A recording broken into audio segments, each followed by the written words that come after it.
Well, hello everybody. Welcome to P.B.M. Money. Well, as I start this video, I still don't know how I want to do this.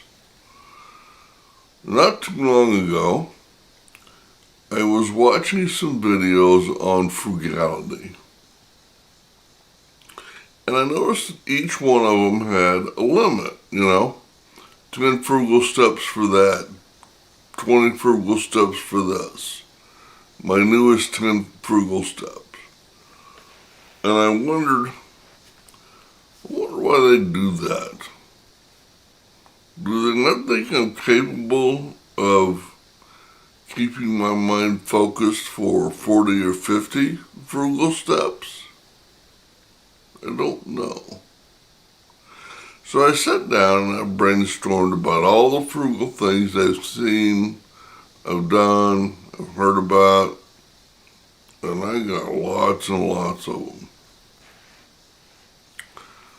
So I think what I'm going to do is I'm going to just start out here, and I'm just going to go.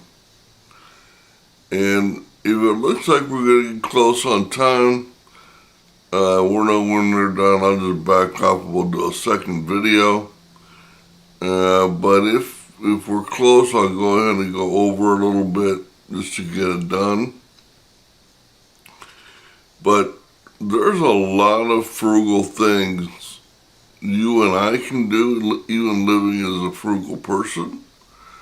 And for those that have never done it before, this will give you a ton of places to go.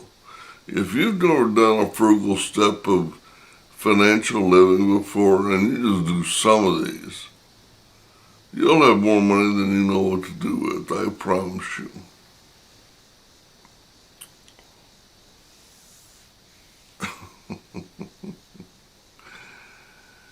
The first one is something that's been bugging the crud out of me. And this one's got a little bit of a story. When I was very young, I had my first or second car. It was a beater. And I had no money. And we live in the north, so every once in a while you get an ice storm and you gotta go out there and scrape your thing off. Well, this one time I did it and I hit the windshield wiper and a little piece of rubber came off. So that whole year I drove around with that rubber piece because I didn't have the money to go fix my windshield wiper. And finally it fell off, and then the wiper started scratching my windshield. And I was like, well, that's really annoying, but it was still keeping rain off. So, I did that a few months, and one day I looked really close, and it had etched into my windshield, that little semicircle. So, this last winter, the same thing happened, and I'm just going to let the thing flip-flop. Now I can go fix it, and I will. I still haven't done it, because I don't want to part with the money. But when it starts hitting the glass, I will. But one day my boss went out there and she got so irritated at me, she took a roll of Scotch tape and she taped that bad boy back to the windshield wiper, and it surprisingly kept most of the rain off of the windshield. And I thought, wow, what a cool tip. So anyway, my first thing I wrote was tape the windshield wiper. Now, this next one, I don't know if this is still a thing, but back in the day, you used to be able to go to the tire store and get regular tires and retread tires. And my dad used to tell me that the big tires you used to see out on the highway was from truckers that had retread tires on them, and they got so hot they blew. So I'm guessing they're not available, but if they are, get retread tires, especially if you live in town.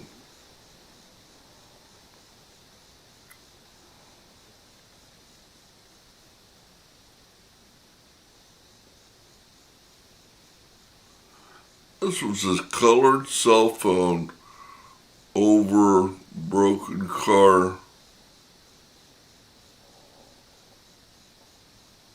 lights. I don't know what that means. Oh, colored cellophane over broken back car lights.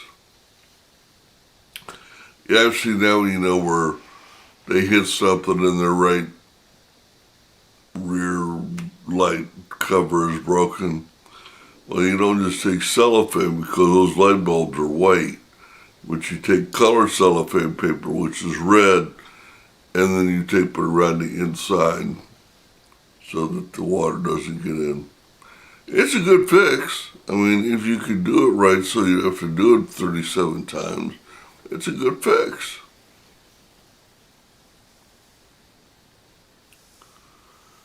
Okay, this one irritates the crud out of me. For each property that I buy, I open a new checking and savings account. Number one, because you're supposed to. And number two, it helps with keeping my accounting system running, my machine running. So I went to open an account not too long ago at a local bank. They gave me one damn counter check. And my checks were going to take 6 to 8 weeks. I thought, so you expect one check to cover 6 to 8 weeks? Well, no, they don't. They want you to go figure that shit out on your own. So I said, can I get about a dozen more counter checks? Then say, oh yeah, sure. Well, why don't you just give me half a dozen or a dozen up front and stop making me ask? And this particular bank said, well, you are capable of going to each branch and getting a dozen checks till your checks come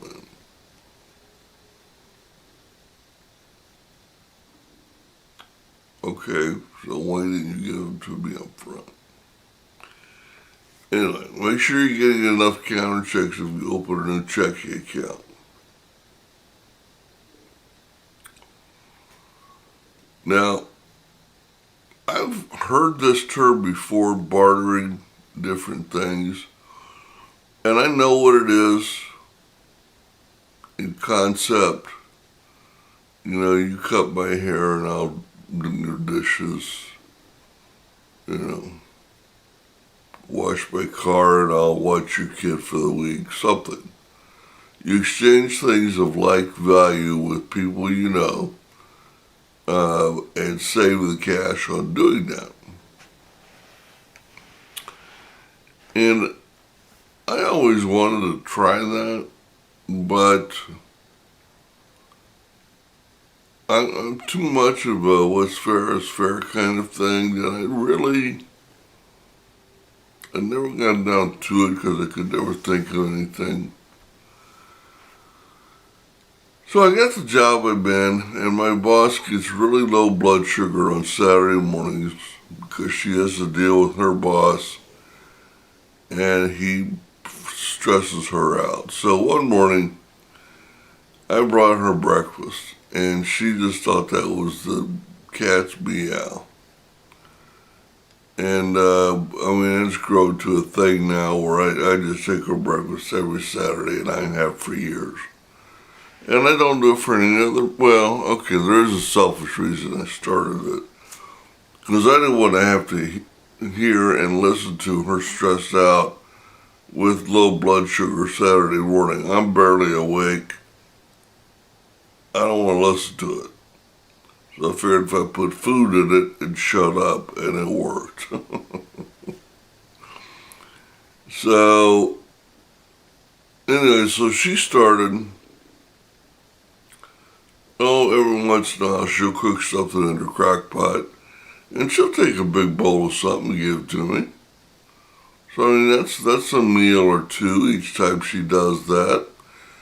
And then she's got a girlfriend that comes into the store. The girlfriend brings, a different food, a different salad, a different something every time she comes. And my boss gives me half of that. So in a normal week, I'll get a thing of potato salad or a thing of salmon or chicken salad. There's another meal.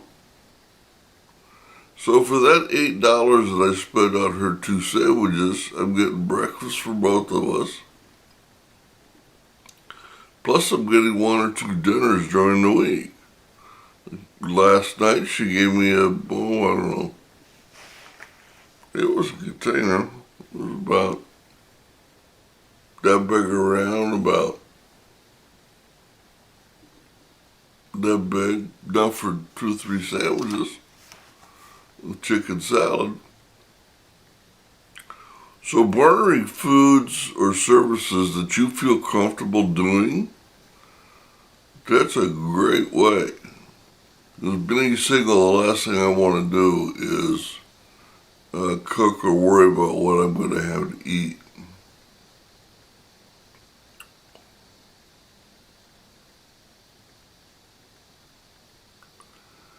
Now,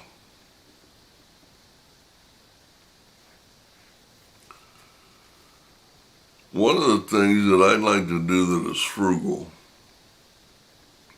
and I am constantly looking for ways to do this.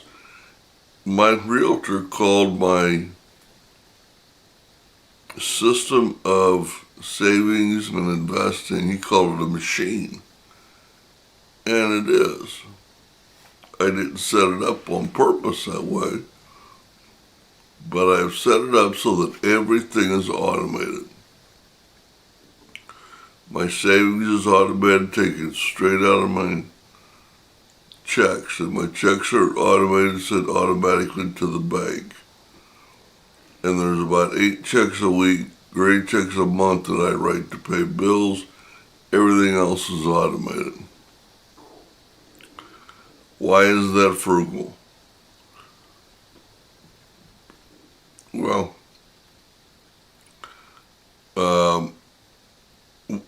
when you automate your savings,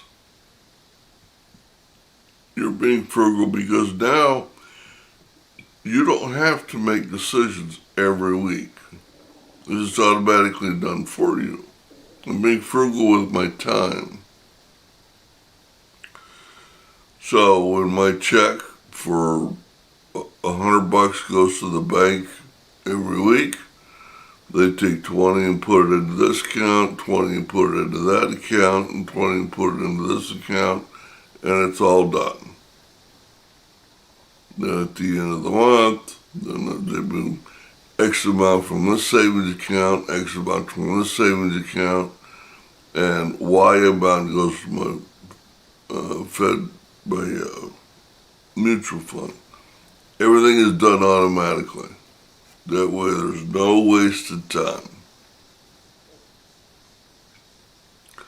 And also another way to be frugal with your mutual funds,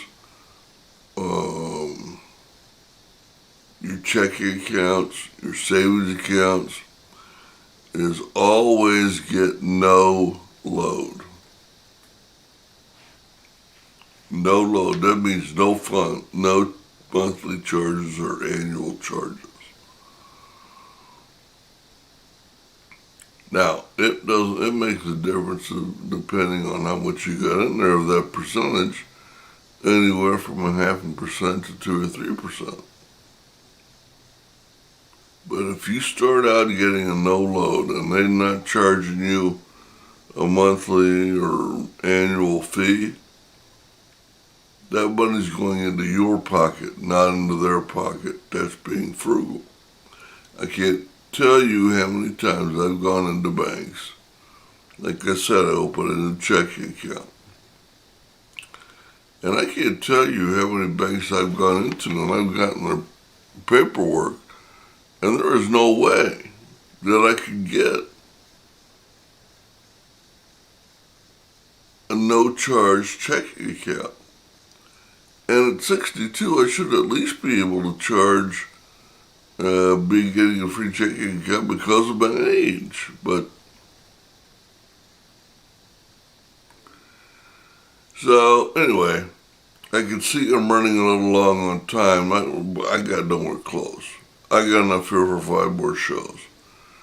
So we'll see. We'll set it on the back burner and maybe do another show not too long. But this is part of a series. Maybe we'll do a series on it. I don't know. But this is just the first part of several videos that I'm going to do talking about frugal things that I have seen, that I have done, that I still do, that are easy for me to do. I've seen people out there. I remember when I was young, they talked about this one really wealthy person that saved up all of, when you get your hand soap down to a little teeny thing. This really wealthy person would take all those, put them in a pan, boil it up, and form it with his hands, and let it cool, and reuse all those. I don't know if you've ever looked at that. By the time it gets down that low, that hand soap is pretty dang gross. I mean, there's hairs and dirts but anyway, nothing like that. I'm going to tell you things that I've done, am doing, or am thinking about doing, for the sake of saving money, because this year coming up, we're going to hit the ground running, we're going to hit the ground hard, and we're going to hit the ground saving every penny we can, because this is the year. This is the year I go buy my house for cash. So I'm going to need every penny. And if you got any ideas that you'd like to share them down in the comment section. I'd love to hear them. Well, you guys have a great day, a great week, and happy frugal investing.